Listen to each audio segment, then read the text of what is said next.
and welcome back to Foreign Correspondents. I'm Somi Sorang with our panel of foreign journalists. Welcome to the program. Thank you. Nice to be the back. program.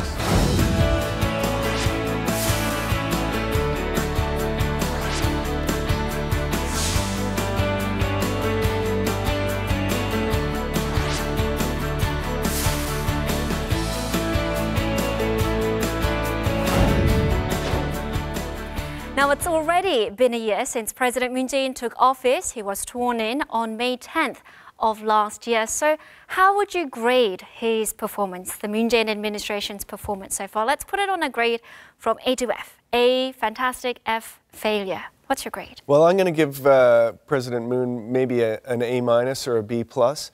Certainly when we look at inter-Korean relations and his diplomatic initiatives that have taken place since he was elected, that gets a high score, probably an A+.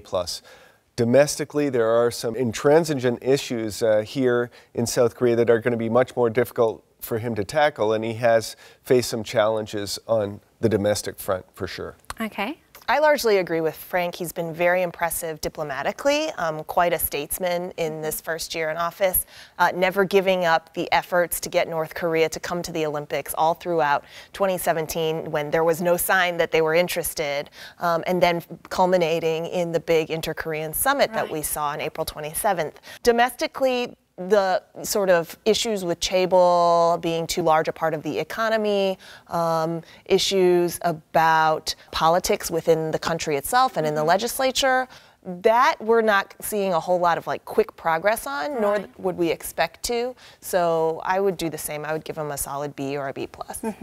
Okay. Yeah, I agree. I would also give him a B+ or A-. He obviously did a good job with North Korea, and he managed to successfully carry out the Olympic Games also. I think even with the opposition from conservative forces, he is still doing quite a good job. Right. So that's why it's A-. Okay. So I think we're in some sort of agreement, A- or a B+. All right, this week on Foreign Correspondents, we'll take a comprehensive look at the first 12 months of Moon Jae-in's presidency. What was achieved, what was left wanting, and how it compares to the administrations prior.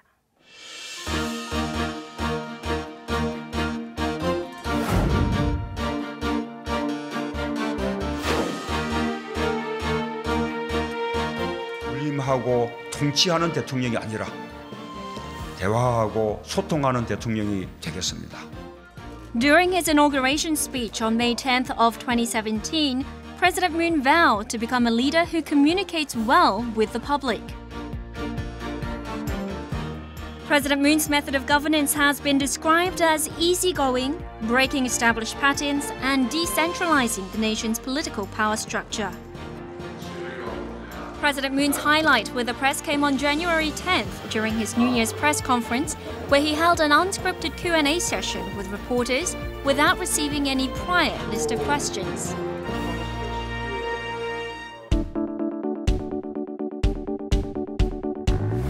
On May 16th, just 1 week after President Moon's inauguration, the new government began dispatching special envoys to countries around the world.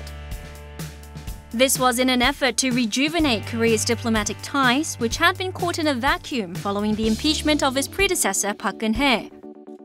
화저 문제에 대해서 그렇고 또 우리 한일 간의 위안부 합의에 대해서도 그렇고 우리가 할 말을 좀 제대로 했다고 생각이 됩니다. In late June, President Moon met with US President Donald Trump for his first summit since taking office, followed by meetings with other world leaders. He continued to focus on diplomacy in the months that followed, participating in multilateral summit events such as the G20 meeting in July and the UN General Assembly in September. 북한으로 하여금 도발을 중단하게 하고 대화의 테이블로 이끌어내기 위해 더욱 강력한 제재와 압박이 필요하다는 점을 주변국과 국제사회에 적극적으로 밝혀왔습니다.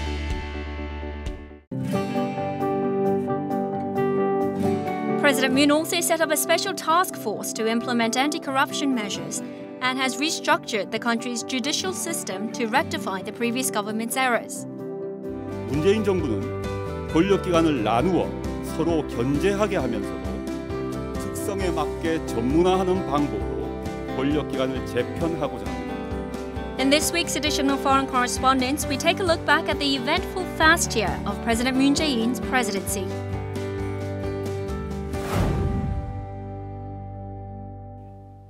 So President Moon came into office after winning a rare presidential by-election caused by the ouster of then-President Park Geun-hye. When the Moon administration first came into power, what were your expectations of it?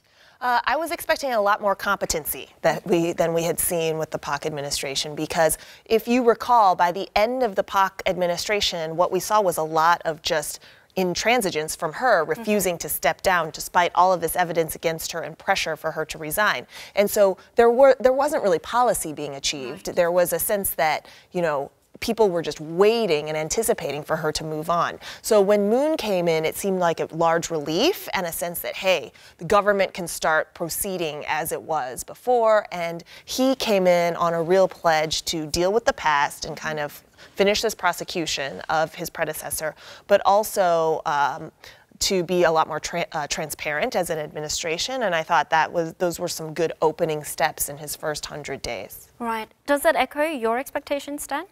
Yeah, generally I agree with that. Besides, I also expected him to deal with North Korean issue more actively. And it didn't look like it was this North Korean issue was progressing last year. Otherwise, it more was like regress. But since this new year, I have to give my compliments to Mr. Moon. He did a fantastic job. Right, okay. And Frank, do you think the Moon administration met your expectations for it? Well, I think it exceeded my expectations on some fronts, especially with North Korea. As Stan mentioned last year, the animosity between especially U.S. President Donald Trump and North Korean leader Kim Jong-un was kind of unprecedented. We had warlike rhetoric exchanged between the two. We will have no choice but to totally destroy North Korea. 미국 번터 전역이 우리의 핵 타격 사정권 안에 있으며 핵 단추가 내 사무실 책상 위에 항상 놓여 있다는 것. South Korean President Moon really step in and continue to pursue engagement with North Korea despite these problems between the U.S. president and the North Korean leader. And that really paved the way for, again, as we've mentioned, for North Korea to attend the Olympics, for a rapprochement on the Korean Peninsula between North and South, and then for a potential summit between Kim and Donald Trump. Okay, and now comparing the Moon administration to the ones previous, for example, the Park Geun-hye administration or the Lee Myung-bak administration, what do you think is the biggest difference between those two and the current administration? Political leaning, of course. We had almost 10 years of conservative presidents, which in some ways actually have aligned better with America, because American policy has been very pro-alliance, and that tends to favor the conservatives in South Korea. So for the first time in a long time, we're seeing a progressive administration that really favors an engagement policy, and that's already paid off. What about apart from political leanings? It looks like the Moon administration is far more transparent, and they try to indulge the people of the country. You know, maybe it sounds a little bit populistic, but I see that President Moon is leaning towards people. He's trying really hard to prove that he came to power to protect the usual people of the country, not the chaebol's interests and not the rich people's interests. Yeah, I think really we can't get away from the, political orientation. You had, I guess, almost 10 years of conservative rule here in South Korea, and what you have now is a president that's, I think, quite a bit more transparent and more of a man of the people, both in terms of being more of a liberal and in terms of his own kind of public persona in identifying more with common South Koreans. Okay. Now, in terms of his public persona or in terms of what he has achieved so far, are there any politicians from your respective countries that remind you of President Moon? Well, Moon certainly resembles me a little bit of Mikhail Gorbachev, who was leading also this open policy, after he was quite progressive for that time. And after all those people, the secretaries general of the communist parties that have been before him, He certainly looked refreshing and new, and he took the position of rapprochement with the West. Right. And in this case, we see the rapprochement with North Korea. Right. What about from the US?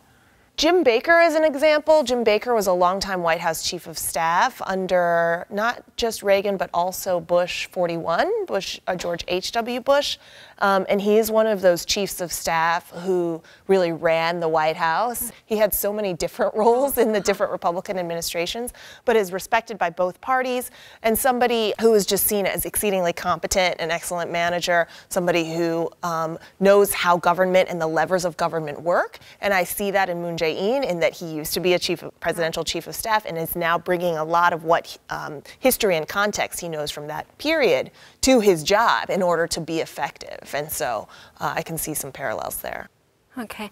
Now, if we break Moon's policies into groups, so in different headings such as security, diplomacy, economy, and so on, which one particular area do you think they were the most successful in? I think obviously diplomacy, arranging the summit, having the summit go off as such a success, bringing North Korea obviously to the Olympics, and moving that through from the time he was elected to now, and basically putting a U.S.-North Korea summit on the doorstep of two very controversial, kind of unpredictable leaders was an extraordinary accomplishment.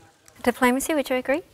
Yes, of course, that stands out. Regarding the trade issues, things haven't gotten as bad as they could have gotten with the United States, and China did relax a lot of its unofficial sanctions on South Korea over THAAD. So the economy remains stable here overall. All the trends are, generally consistent, and so I think that's something that we talk about less, but also is okay. There's obviously challenges ahead, like the labor market, which I hope that the administration spends more time addressing. Mm-hmm. And if we zoom in further onto individual events, are there any events that stand out for you in terms of being a crowning moment for the Moon Jae-in administration? That would be, of course, the Inter-Korean Summit in the first place. Just within 1 year, it hasn't been even 1 year since Moon Jae-in came to power, and to arrange such a huge, historic event really deserves a big credit. Yeah, if we look back, in the Kim Dae-jung administration and No Moo-hyun administration, those summits with North Korean leader Kim Jong-il took place at the very end of their terms. Right. In particular, the No Moo-hyun administration's meeting, I don't feel that President No really had much of a mandate for the agreement that was made with North Korea. And that agreement was really kind of cast off when Lee Myung-bak, a conservative, took over here in South Korea and really sought to disband even the unification ministry. So this really is a different opportunity, I feel, the South Korean president has just within the first year having this meeting. He's still got 4 years left to move forward with inter-Korean engagement and also hopefully address some of the other more challenging issues here in South Korea. Okay. Now let's change the tune a bit. What are some negatives? What are some things that could have been done better and should be done better in the coming 4 years? Yeah, there needs to be a much, much, much faster and aggressive action when it comes to the imbalance, the gender disparity in this country, because you have half of the population that could be contributing to the economy not working at full employment. And as a result, there's a huge GDP cost and a cost to the birth rate. Right. South Korea's birth rate is the lowest in industrialized nations, and that has to be solved very, very quickly or addressed very quickly because, otherwise South Korea will eventually go extinct, I think, by 2700. And so I'd love to see more progress on that front, but also another urgent issue, of course, is pollution and the matter of South Korea being able to control a lot of the bad air in this country. Again and again, China gets blamed, but the most recent and most accurate modeling or extensive modeling from NASA, partnered with Korean scientists, indicates that more than half of South Korea's pollution is homegrown, which means South Korea can do something about it, and action on that should be fast too to reduce health costs in the future. All right. Perhaps two of the biggest achievements made by the Moon administration so far are the 2018 Pyeongchang Winter Olympics and the Inter-Korean Summit. And for those two events to have taken place, the government had to continuously negotiate not only with Pyongyang, but also with its regional powers. So in this next clip, we'll take a look at President Moon Jae-in's diplomacy as well as North Korea policy. President Moon has earned many monikers from the world media for his diplomatic savvy, including the Great Negotiator, the Mediator, the Masterful Dealmaker, and the Fixer. Diplomacy has been the main focus of the media's attention among President Moon's policies, and many reviews followed in its wake. With many hardline figures such as Trump, Xi Jinping, Abe, and Putin at the helm of regional powers, the situation on the Korean Peninsula was seemingly precarious, compounded by North Korea's repeated military provocations, including its 6th nuclear test. Diplomacy was a priority for the Moon administration in order to ensure peace on the Korean Peninsula. And the efforts finally paid off in 2018, marked by a pair of stunning coups in particular. The first of the two was the successful hosting of the 2018 Pyeongchang Winter Olympic Games. The Pyeongchang Games overcame initial skepticism and was held peacefully along with the participation of North Korea. The successful Games was a culmination of President Moon's efforts to pursue a two-track approach with North Korea while solidifying Seoul's diplomatic clout and maintaining a strong U.S.-South Korea military alliance. 문 대통령은 북한 대표단의 방안으로 평창 올림픽이 평화 올림픽이 되고 한반도 긴장 완화와 평화 정착 및 남북 관계를 개선시켜 나가는 계기가 되었다고 말씀하셨습니다. North Korea's participation in the Pyeongchang Winter Games significantly improved cross-border ties, which eventually led to President Moon's other major achievement, the 2018 Inter-Korean Summit.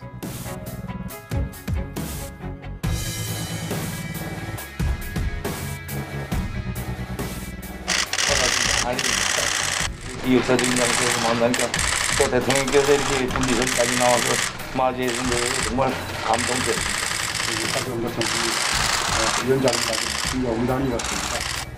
Following a successful inter-Korean summit, the Moon Jae-in government is also preparing to meet leaders from the US, China, Japan, and other regional powers in order to build a solid foundation of peace on the Korean Peninsula. The Moon Jae-in government has shown itself to be a shrewd diplomatic operator in its first year in power, and it's likely to continue on that path as it moves forward. Okay, Stan, has President Moon proved himself to be a shrewd diplomat, in your opinion? Yeah, obviously. As I have already mentioned, he managed to do a fantastic job with North Korea, managing to organize the summit with the North Korean leader. And also, he did a really good communication with United States President.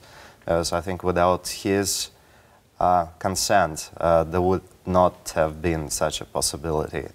So I think we could call him a shrewd diplomat. Yeah, he did a fantastic job. But we also have to credit Kim Jong-un, because he was actually the first one to offer this olive branch, as they call, to the South. Okay. Now, as we saw in the video, the foreign media have called President Moon Jae-in by many monikers, including, I'll read you some of them, the negotiator, the mediator, and the master deal maker. Do you think he's earned these nicknames? Do you think he deserves to be called these nicknames? Sure. I mean, these are like just headlines for magazines and things like that. You can be called all sorts of different things. It doesn't really stick unless people buy the brand, right? Like they buy into that idea, and so, you know, to the extent that his constituency is supportive, and it's extremely supportive, right? His popularity is again in its 80s following the Inter-Korean Summit, so why not? Why not? Okay, do you have any other ideas for possible monikers? I don't know, I thought of one just earlier, Summit Man maybe would be a good one, because he's arranged these summits with the North Korean leader. But again, I think there were really some really challenging issues last year. I mean, we were really talking about war on the Korean Peninsula. And also, the President of the United States is a relative conservative. And managing him and the way that was all orchestrated to pursue engagement with North Korea when the U.S. really was so set on a very hostile policy and, you know, firm, hard line toward North Korea, and managing to get a summit is an extraordinary achievement. Okay. Now, aside from the obvious inter-Korean summit and moments leading up to the inter-Korean summit, are there any moments that stand out for you in terms of President Moon being able to display his diplomatic prowess? The Olympics, for sure. I mean, you can't really separate one thing from the other, right? Everything builds on itself, and nothing is divorced from the context that it's in. So what Moon and the administration was seeking to do from the beginning was to try and get North Korea to participate in the Olympics in order to tamp down any sort of threat or the fears of people from coming to South Korea because of North Korea. But then also to have these moments where there was an evidence of symbolic unity and to field a team together, to walk in together at the opening ceremony. All of that imagery was really important, not only in terms of sports diplomacy, but in order to build on to the next steps that they wanted to take with North Korea. Okay, and now let's focus on the North Korean policy. What's your overall assessment of the Moon administration's North Korea policy? Because his two-track approach had a lot of criticism up until last year. Well, after all, we can see that this two-track approach has succeeded.